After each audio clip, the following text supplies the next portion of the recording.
Энд нэг ийм хилцэг үүсчихжээ. Улаанбаатар шиг утаатай болохоос өмнө гинэ. Даханд нэг шинэ мод байна. Тэгээ ажил дундуур явж байгаа заавал орж үзүүлмээр санагдаад би 3 байшин үзүүлэн заяа. Энэ ихнийх нь. Нэг гарч иж байгаа ярина. Цаасан мөн үү? Өндөр таацтай тийм цэлгэр цэмцгэр харагдаж байна. Энэ болохоор нөгөө базальт үлийн манай бидэртэй хамтардаг манай Shark ариун бол дахын барьсан байшин 1 2 3 тийм зузаантай байна л тийм хам. 12 сарын сүүлээр ашиглалтанд оруулаад тэрнээс хойш бараг хаа байсан хөтлөөс, сэлэнгээс, эрдэнтээс энэ төр хүмүүс ирж байшин гэж үзээд үздэг гинэ. Энэ хаалга өргөн байна хартаа. Тэгээд довжоог.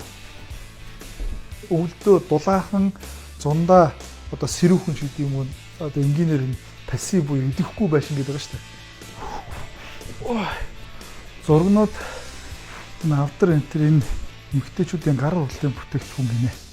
Тэгээд яг эмэгтэйчүүдийн холбооноос санаачлаад орж ирсэн хүн нэлээдгүй борлуулсан гэж шүү. Авсан гэж. Нойлын хэмжээ дамжаа их чухал гэдэг байгаа шүү дээ. Нэр парк юм шүү дээ. Нэр яндаг үдэлтэй айгуугаа дулаахан байна те гэдтэй ойлгож эхэлж байгаа юм. Төслийн бас гол зорилгоод юм. За гоё санагдсан юм шүү.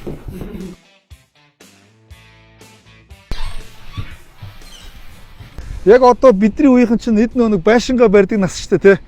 Ганган гэхээс илүүтэйгээр дулаан байшин хэрэгтэй гэж яриад байгаа манай ойдоо ах байна. Бас дээрэс нь ариун болд ах байна. Юу хэлж ийн вэ гэхлээр хөгшөрнө хүүхдүүд гадагшаа төшөө яваад өгнө. Эд унтлагынхаа өрөөд заавал нэг давхартай хийгээрэй гэж хэлж байна.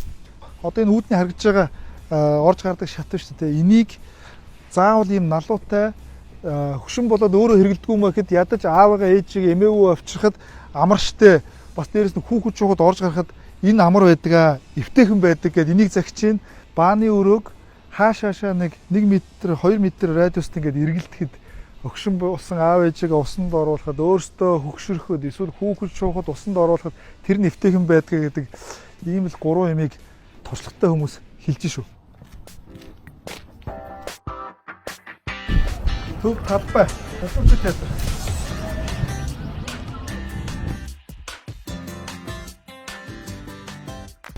Талбай дээр бүрэн төгчсөн айл биш үү?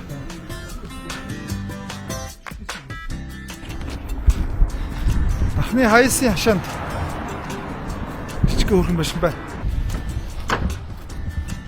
За, өрлөггүй ирсэн болохоор эзэн байхгүй байна. 4 сарын 15-наас нэ гэж байхгүй бахт нөрөөд ирчлээ. Дроноор дээрсэн зургийг авчнаа.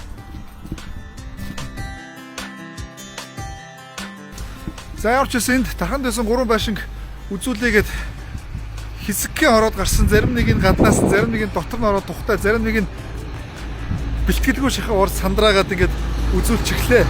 За дахад ирэх юм бол ямар ч байсан яндангуу галт хүлдгүү дулаан байдаг байшингуудын баг музей болчоор байшгүй.